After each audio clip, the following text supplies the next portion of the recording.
This morning Rab and I did a little fashion show for some colleagues of ours that we're going to be working with this year. They needed to see a few bits and pieces, so we can't really give too much away. Ultimately, they were probably looking for something serious, and we gave them the usual Kilted coaches. So we've been laughing for the past hour because we gave them what they actually needed. Yeah, all the information was there. All the information was there, just mixed in with us being dicks. Or more than our usual dickiness. Yeah.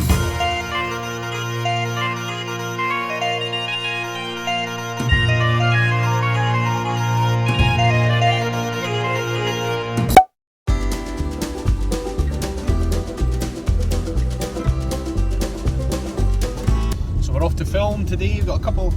Well, I've got a triple whammy today, actually. We do. So a bunch of stuff. We need to get a bit of idyllic. Is that the right word? Idyllic. Happy days. Idyllic location. It's a kind of location we think yay or nay. I would say probably nay. Yeah, I'd probably be. Just depends. When we get down there, it might be. When you get down there, it might be alright. When you get down there. I meant to the scene, to the location.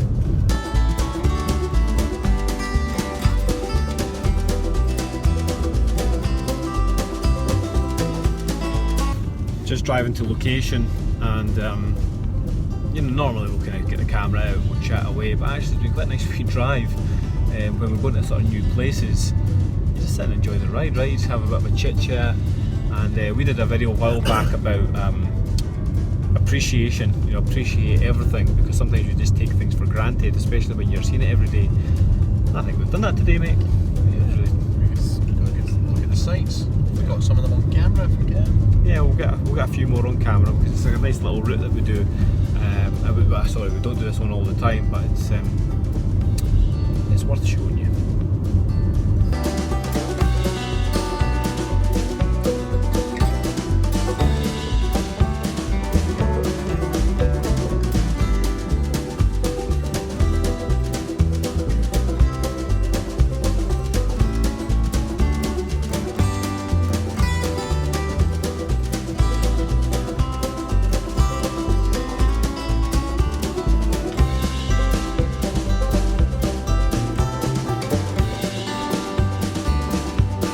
So we thought we'd take you on a little walk today.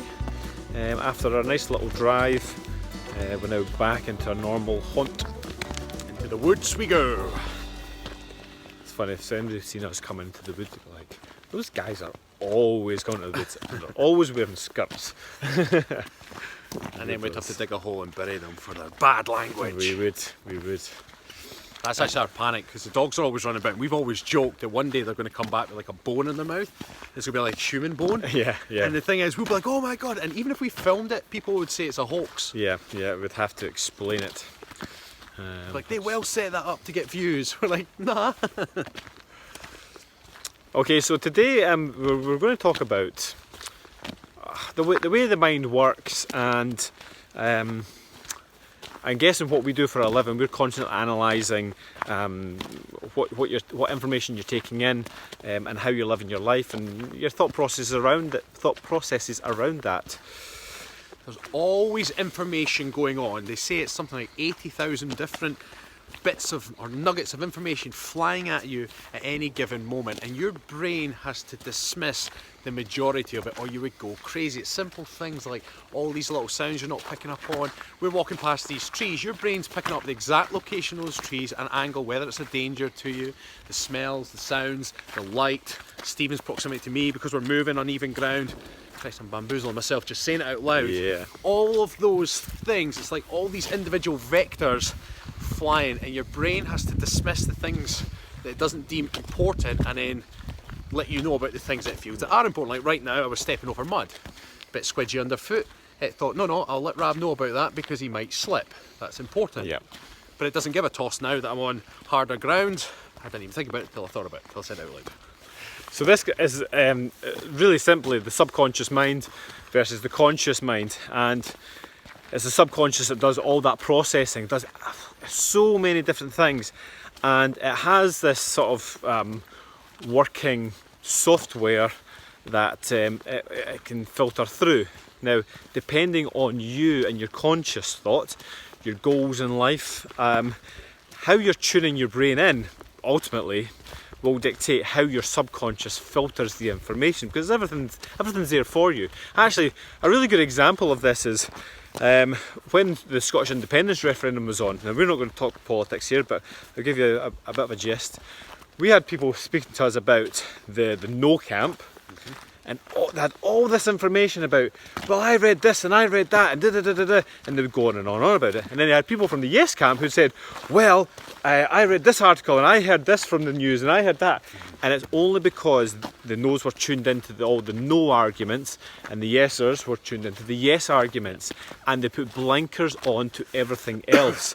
It's kind of like in the US as well. They said that all these debates that they've got going on, nobody ever went to one of these debates and changed their mind. Yeah, very rarely happens. You either are or you're not. Yeah. In one the end. If you are, you become more are. It just strengthens that argument, and vice versa. So, and this is all just due to your subconscious and what you already hold true to yourself and your goals in life.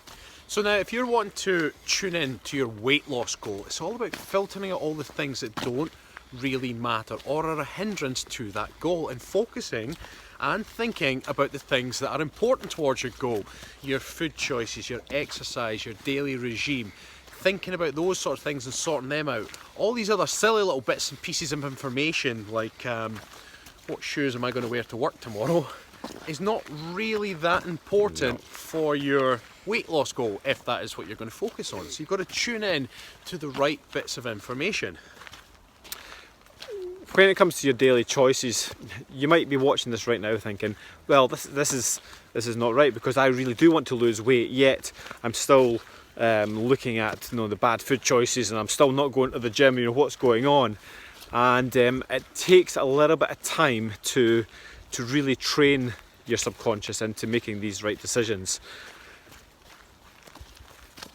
Try to work off positive reinforcement, always positive thoughts. So rather than saying, I don't want to eat the pizza, what your subconscious hears is pizza.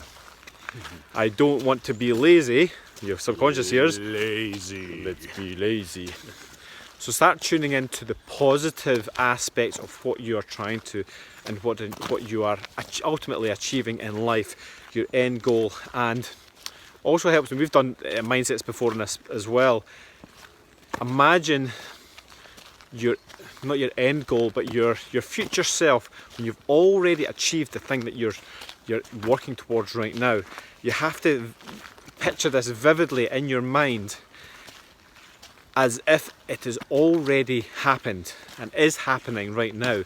That is a path that you are on, and the more vivid you can make that picture, the more you will fine-tune your mind into the daily actions required to get there. Tune in.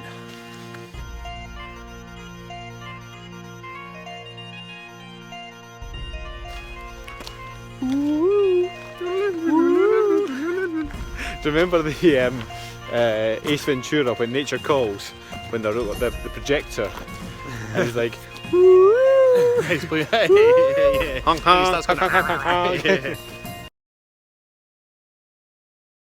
In this busy world, there's noise, hustle and bustle going on all the time. you just cannot get away from it. So to seriously lose weight, you need to learn to Shut the